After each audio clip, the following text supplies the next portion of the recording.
Through the dense jungle, a panicked, wounded girl runs away and is caught up by a robot. Stopping in front of the victim, the artificial intelligence puts its heavy leg over her and waits for a command. A few days before, a group of programmers arrives in Cambodia. They are met by a taciturn bowler, and without explaining anything, the mercenary takes the team to the base. Meanwhile, in a small village in the middle of the jungle, ex-Marine Mason fixes the hut of a local girl, Keala. Not far from the place, the medical student's truck runs into spikes hidden underground. They have to abandon the vehicle and move on foot to find some kind of village before dark. Bowler orders the scientist to set up a station right in the jungle, and Bowler makes it clear to the guy that he shouldn't ask too many questions. A crowd of kids with wooden assault rifles run out at the group of students, and the medics speed up to find the settlement. Back at the apartment, Jance establishes a connection with the CIA, and the team begins an operation to deliver robots that will have to take down the criminal network in the jungle. The bots begin to eject, and one of them has a parachute that won't open. Kroger manages to make contact with 3 of the 4 bots, but Bowler assures the Major that this will not derail the operation once the mission is complete. The 3 survivors will eliminate their damaged comrade. Jance says that the module of the bot, which was damaged during the landing, is responsible for the ability to control it. That is, without the module, the machine is fine, but the programmers can't control it. The technicians test the remaining robots by giving them coordinates at a common point, and the Iron Warriors start moving. The students enter the village, but they are clearly not welcome. Only Keala comes out to meet the guests, but she too cannot understand the travelers and Mason has to intervene in the conversation. The 3 robots successfully pass the test and arrive at the set point. Bowler relays the information to the CIA, and from there comes the order to load the main task, which will be performed by the Iron Soldiers. Despite the bandits' orders, Keala allows the students to spend the night at her house. The robots begin to act according to a program the CIA has written, and the programmers realize that much has been hidden from them. Meanwhile, the boys are playing in the woods, and behind one of the rocks they find a huge parachute, from under which strange sounds can be heard. The boys roll back the cloth, under which a huge Iron Man comes to life. The robot notices a communication module in one of the boys' hands. The boy returns to his own, and the students are about to leave the village to return to the truck. But suddenly the bots open fire, not choosing who to shoot at and hitting both gangsters and civilians. 3 iron giants enter the village and sweep through the houses and get rid of everyone. The programmers realize that they have been duped into launching robots that kill more than just the bad guys. Bowler picks up a gun and asks everyone to calm down and get on with their work. The mercenary explains that there should be no witnesses left in the village. Mason and the gangster make their way to the cabin to rescue the group of students and Keala and her son, but at the last minute the bandit changes his mind and leaves alone. After hiding the company in cover, the Navy SEAL returns to the camp and comes into the robot's line of sight. Seeing him through the security camera, the Major doesn't understand how a military American could be in the jungle. The commander orders Bowler to stop the robot aggression for a while to take a closer look, and the agents see a whole group of American citizens on the screen. Bowler regrets it, but now they have no choice but to eliminate anyone who might tell too much. A 4th robot without a communication module shows up in the village.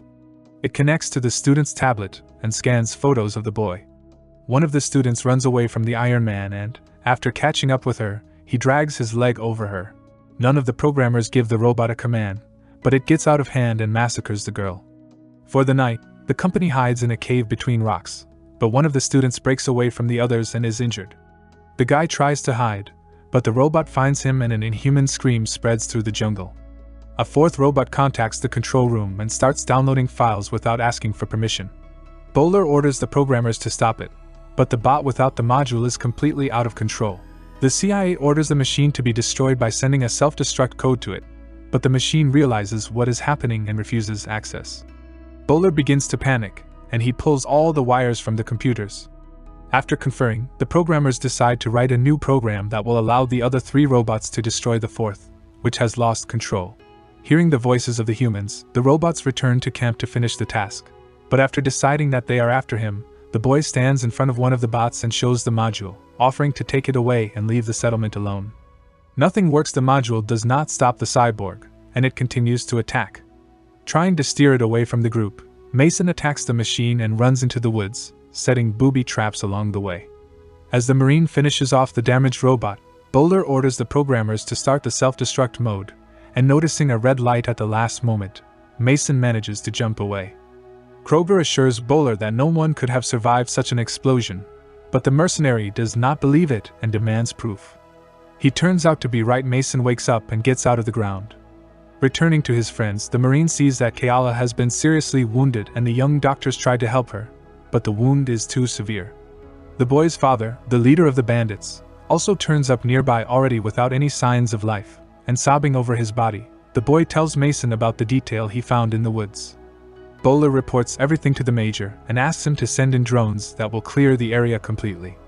The first and second robots find the fourth and, under orders from the commanding officer, open fire on it, but the clever machine dodges. The programmers notice this, and they are surprised by how quickly the cyborg has acquired new skills. Bowler suggests destroying one of the controlled bots so that he can destroy the rebel along with himself, but the management reverses the order. The fourth reconnects to the shared server, and after sending the technicians a message of thanks, he begins downloading the system. The robot becomes so clever that it disconnects the module from its mate and downloads it for itself. Kroger offers an idea. He has spare modules with a combat program he wrote to upgrade. If you load this module into the damaged third man, you can make it so that he defeats the rebellious friend, and that ends the problem. And manages to call her buddy in America. Bowler notices this and the girl has to flee to save her life. But after being wounded, the girl is trapped and the mercenary massacres her. Finished with, and Bowler calls the States and calls the number the girl managed to call, ordering him to clean up his tracks, which the hitman quickly accomplishes. Bowler tells the programmers that his girlfriend betrayed them and they need to move elsewhere. Realizing that it is too dangerous to walk on the ground, Mason helps the team climb the liana to the rocks. He constructs a special hoist for Keala, but the girl is getting worse. The team then lifts the injured student, and only Jordan is left below, who doesn't have time to get up as he is spotted by the robot. The guy tries to hide and climb up on the other side to the team, but he fails and the student is about to pull the trigger to avoid becoming a victim of the robot. At the last second, he is stopped by his girlfriend's scream, which distracts the bot. Jordan climbs up with the others, but the robot manages to spot it and comes up after him. The boy knocks him down by throwing a rock, but that just gives the company some time. Bowler brings the programmers to the new headquarters and is about to leave. To keep the technicians from wanting to run off after their friend, the mercenary shows them pictures of their family members, hinting at what will happen if they violate. Bowler arrives at the same spot to put a new communication module on the third. The plan works. The bot turns on immediately as soon as the mercenary loads the chip into it, and after saying goodbye, it runs off into the jungle. The group stops for a breather, and leaving everyone at the edge of the cave, the Marine goes deep into the jungle to see where to move next. The company hears footsteps and suddenly a blind old man, who has spent many years in this cave, emerges from the darkness. After moving the company to a more secluded corner, the Marine calls it quits to gather his strength for another dash. In the evening, Mason tells Keala about how he failed the mission and got the whole group killed because of him. After listening to her buddy, the girl asks him to take care of herself and her son, who no longer has any family left, as she senses her imminent passing. In the morning, Keala does not wake up, but the company cannot help her because a robot appears in the cave. The girls stay by Keala's side, while the men try to get rid of the stalker or at least get him away. The bot notices the camp and Mason runs to the exit, hoping the machine will run after him, and he succeeds. The cyborg tries to catch up with the Marine and gets trapped, falling between the rocks. The company has to get past the robot, which is stuck in the rocks but keeps moving. Unable to stand it, Jordan fires several bullets at the machine and asks the Marine where the cyborg came from. The SEAL has no trouble recognizing the military's MO and guesses that they've just become inconvenient witnesses. Finally, the company emerges from the stone maze. The programmers contact their superiors and are promised a handsome reward if they complete the mission, but Jags writes a note to his buddy assuring him that they will not be released alive. Keala dies right in Mason's arms, managing once more to ask him not to leave the boy. The entire company mourns the girl who has saved their lives so many times. Keala's body is left in the ruins of a Buddhist monastery. Near the ruins, the group is found by a robot that managed to get out of a stone trap. Mason sends the boy and the students to the exit, and he asks Jordan to stay behind to lead the robot away. The boy finds no way out, and the company has to hide from the bot while the Marine looks for a way to get rid of it. Finally, a way out is found and the group leaves, and a couple of minutes later the men run after them, confident that they have managed to get away.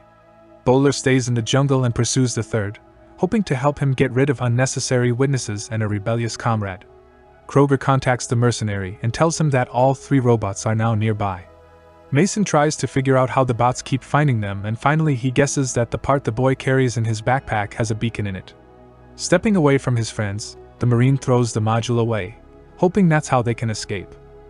But it doesn't work. The techs turn on a program that allows the bot to search for victims by footsteps. It catches up with the company in the open and begins exterminating witnesses. Mason saves the guy, but finds himself in the hands of the robot, and it seems that he is finished. But at that moment the bot is attacked by his comrade and a separate battle begins between the cyborgs. There is a conflict between the technicians as well. Kroger demands that his buddy sees things through so that none of their relatives are hurt. Having finished with the robot, the Iron Man heads to Mason and asks for his name in a human voice. The Major watches what is going on, but the programmers have to disable it in order to prevent the rebel from downloading the entire system into himself.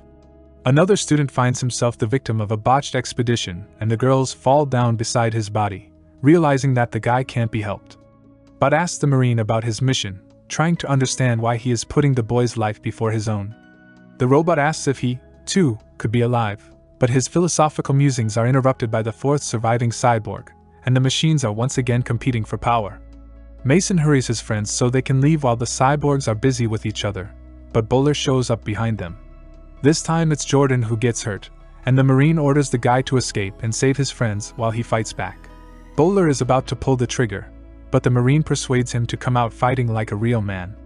A bot comes to Mason's rescue and grabs the mercenary's leg and he goes down. Everyone ends up in the same spot, and the CIA major orders the programmers to blow up the cyborgs to end it all at once. Kroger would love to do it, except the software won't let him. The 4th himself activates self-destruct mode, alerting Mason so that he has time to hide his friends. Bowler thinks he has time to deactivate the bomb, but a couple of seconds later the explosion still sounds. The CIA major is furious, but he realizes that he will not be turned away from participating in the terrifying ordeal. Also, the programmers notice that the 4th did manage to download the data, but they don't have time to find out where, because the major gets rid of the technicians who know too much. The survivors make their way out of the jungle, mourning their fallen friends. Looking at the boy, Mason realizes he's done all he can.